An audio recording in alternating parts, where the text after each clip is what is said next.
इसे शुरू से आखिरी तक सुने और जाने क्या है।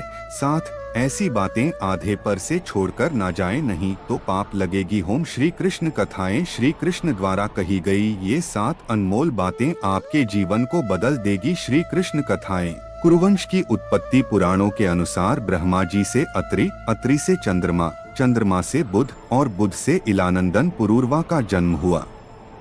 पुरूरवा से आयु, आयु से राजा नहुष और नहुष से ययाति उत्पन्न हुए। ययाति से पुरु हुए। पुरु के वंश में भरत और भरत के कुल में राजा कुरु हुए। कुरु के वंश में शांतनु का जन्म हुआ। शांतनु से गंगानंदन भीष्म उत्पन्न हुए।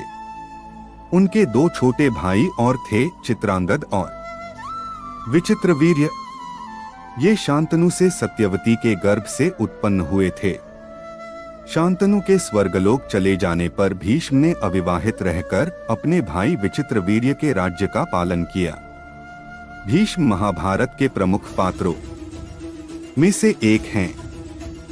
ये महाराजा शांतनु के पुत्र थे।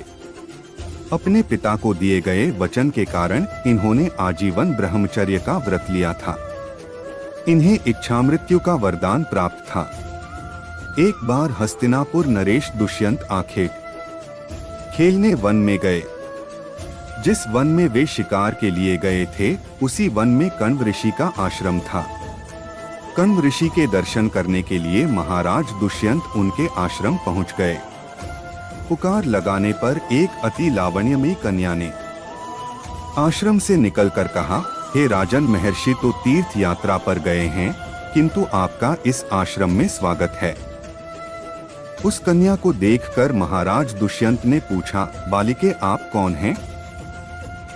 बालिका ने कहा, मेरा नाम शकुंतला है और मैं कण्व ऋषि की पुत्री हूँ।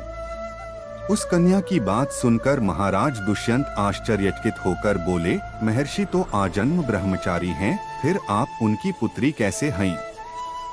उनके इस प्रश्न के उत्तर में शकुंतला ने कहा, वास्तव में मेरे माता पिता मेनका और विश्वामित्र हैं। मेरी माता ने मेरे जन्म होते ही मुझे वन में छोड़ दिया था, जहाँ पर शकुंत नामक पक्षी ने मेरी रक्षा की। इसीलिए मेरा नाम शकुंतला पड़ा। उसके बाद कण्व ऋषि की दृष्टि मुझ पर पड़ी और वे मुझे अपने आश्रम में ले आए। उन्होंने ही मेरा भरण पोषण किया। जन्म देने वाला, पोषण करने वाला तथा अन्न देने वाला, ये तीनों ही पिता कहे जाते हैं। इस प्रकार कण्व ऋषि मेरे पिता हुए। शकुंतला के वचनों को सुनकर महाराज दुष्यंत ने कहा, शकुंतले, तुम क्षत्रिय कन्या हो। यदि तुम्हें किसी प्रकार की आपत्ति न हो तो मैं तुमसे विवाह करना चाहता हूँ। शकुंतला भी महाराज दुष्यंत पर मोहित हो चुकी थी, अतः उसने अपनी स्वीकृति प्रदान कर दी। दोनों ने गंधर्व विवाह कर लिया। कुछ काल महाराज दुष्यंत ने शकुंतला के साथ विहार करते हुए वन में ही व्यतीत किया। फिर एक दिन वे शकुंतला से बोले, प्रियतमे, मुझे अब अपना राजकार्य देखने के लिए हस्तिनापुर प्रस्थान करना होगा। महर्षि कण्व के तीर्थ यात्रा से लौट आने पर मैं तुम्हें यहाँ से विदा कराकर अपने राजभवन में ले जाऊंगा। इतना कहकर महाराज ने शकुंतला को अपने प्रेम के प्रतीक के रूप में अपनी स्वर्ण मुद्रिका दी और हस्तिनापुर चले गए। एक दिन उसके आश्रम में दुर्वासा ऋषि पधारे। महाराज, दुष्यंत के विरह में लीन होने के कारण शकुंतला को उनके आगमन का ज्ञान भी नहीं हुआ और उसने दुर्वासा ऋषि का यथोचित स्वागत सत्कार नहीं किया। दुर्वासा ऋषि ने इसे अपना अपमान समझा और क्रोधित होकर बोले, बालिके, मैं तुझे शाप देता हूँ कि जिस किसी के ध्यान में लीन होकर तूने मेरा निरादर किया है, वह तुझे भूल जाएगा। दुर्वासा ऋषि के शाप को सुनकर शकुंतला का ध्यान टूटा और वह उनके चरणों में गिरकर क्षमा प्रार्थना करने लगी। शकुंतला के क्षमा प्रार्थना से द्रवित होकर दुर्वासा ऋषि ने कहा, अच्छा, यदि तेरे पास उसका कोई प्रेम चिन्ह होगा तो उस चिन्ह को देख उसे तेरी स्मृति हो आएगी। महाराज दुष्यंत से विवाह से शकुंतला गर्भवती हो गई थी। कुछ काल पश्चात कण्व ऋषि तीर्थ यात्रा से लौटे, तब शकुंतला ने उन्हें महाराज दुष्यंत के साथ अपने गंधर्व विवाह के विषय में बताया। इस पर महर्षि कण्व ने कहा, पुत्री, विवाहित कन्या का पिता के घर में रहना उचित नहीं है। अब तेरे पति का घर ही तेरा घर है। इतना कहकर महर्षि ने शकुंतला को अपने शिष्यों के साथ हस्तिनापुर भिजवा दिया। मार्ग में एक सरोवर में आचमन करते समय महाराज दुष्यंत की दी हुई शकुंतला की अंगूठी, जो कि प्रेम चिन्ह थी, सरोवर में ही गिर गई। उस अंगूठी को एक मछली निगल गई। महाराज दुष्यंत के पास पहुंचकर कण्व ऋषि के शिष्यों ने शकुंतला को उनके सामने खड़ी करके कहा, महाराज, शकुंतला आपकी पत्नी है, आप इसे स्वीकार करें। महाराज तो दुर्वासा ऋषि के शाप के कारण शकुंतला को विस्मृत कर चुके थे, अतः उन्होंने शकुंतला को स्वीकार नहीं किया और उस पर उल्टा होने का लांछन लगाने लगे। शकुंतला का अपमान होते ही आकाश में जोरों की बिजली कड़क उठी और सबके सामने उसकी माता मेनका उसे उठा ले गई। जिस मछली ने शकुंतला की अंगूठी को निगल लिया था, एक दिन वह एक मछुआरे के जाल में आ फंसी। जब मछुआरे ने उसे काटा तो उसके पेट अंगूठी निकली।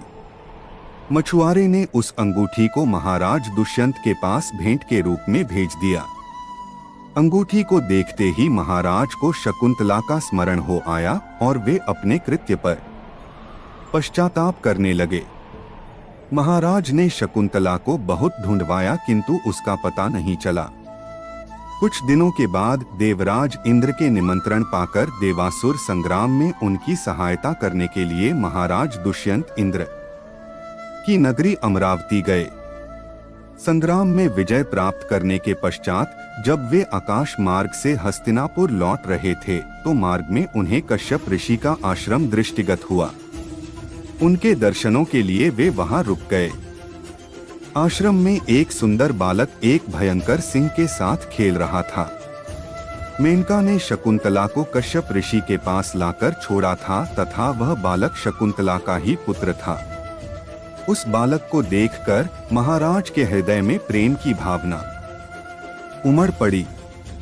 वे उसे गोद में उठाने के लिए आगे बढ़े तो शकुंतला की सखी चिल्ला उठी, हे भद्र पुरुष, आप इस बालक को न छुएं, अन्यथा उसकी भुजा में बंधा काला डोरा सांप बनकर आपको डस लेगा। यह सुनकर भी दुष्यंत स्वयं को न रोक सके और बालक को अपने गोद में उठा लिया। अब सखी ने आश्चर्य से देखा कि बालक के भुजा में बंधा काला गंडा पृथ्वी पर गिर गया है। सखी को ज्ञात था कि बालक को जब कभी भी उसका पिता अपने गोद में लेगा, वह काला डोरा पृथ्वी पर गिर जाएगा। सखी ने प्रसन्न होकर समस्त वृतांत शकुंतला को सुनाया। शकुंतला महाराज दुष्यंत के पास आई। महाराज ने शकुंतला को पहचान लिया। उन्होंने अपने कृत्य के लिए शकुंतला से क्षमा प्रार्थना किया और कश्यप ऋषि की आज्ञा लेकर उसे अपने पुत्र सहित अपने साथ हस्तिनापुर ले आए। महाराज दुष्यंत और शकुंतला के उस पुत्र का नाम भरत था। बाद में वे भरत महान प्रतापी सम्राट बने और उन्हीं के नाम पर हमारे देश का नाम भारतवर्ष हुआ। पसंद आए तो वीडियो को लाइक करके चैनल को सब्सक्राइब कर लेना। अपना छोटा